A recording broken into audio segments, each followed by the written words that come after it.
ഇതാ ഒരു ചെറു മലയാളം രഹസ്യകഥ, മിസ്റ്ററി സ്റ്റോറി. മൂടിക്കടുത്ത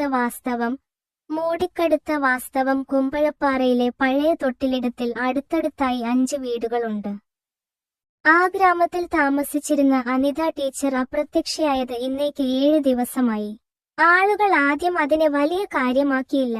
അവളും കഥ പറഞ്ഞ് നടക്കാൻ ഇഷ്ടമുള്ള ആളായിരുന്നു. പക്ഷേ 7-ാം ദിവസം അവളുടെ വീട്ടിൽ നിന്ന് ഒരു ദുർഗന്ധം പരന്നുവന്നു. പോലീസ് വന്നപ്പോൾ പാത്രങ്ങൾ കഴുകാതിരുന്നതും തലയണയ്ക്ക് രക്തമുണ്ടായിരുന്നതും കണ്ടു. അന്വേഷിച്ചപ്പോൾ അവളുടെ അവസാനമായി കണ്ടത് അയൽവാസിയായ ബാലു മോനാണ് എന്നാണ് കണ്ടെത്തിയത്. 12-കാരനായ ബാലു കളിക്കുന്നതിനിടയിൽ തൊട്ടിലിടത്തിലെ കുഴിയിൽ അതിനൊട്ടടുത്ത് എന്തോ കുഴിക്കപ്പെട്ടതുപോലെ കണ്ടതായും പറഞ്ഞു.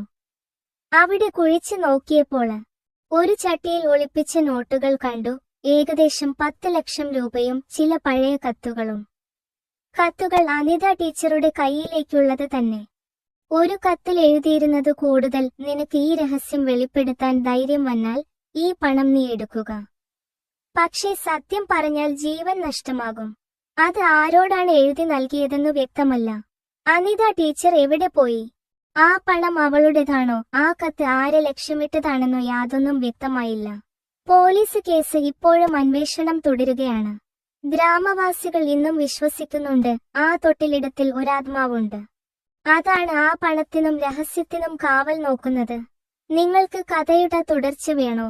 എങ്കിൽ കമന്റ്, ലൈക്ക് ആൻഡ് സബ്സ്ക്രൈബ്.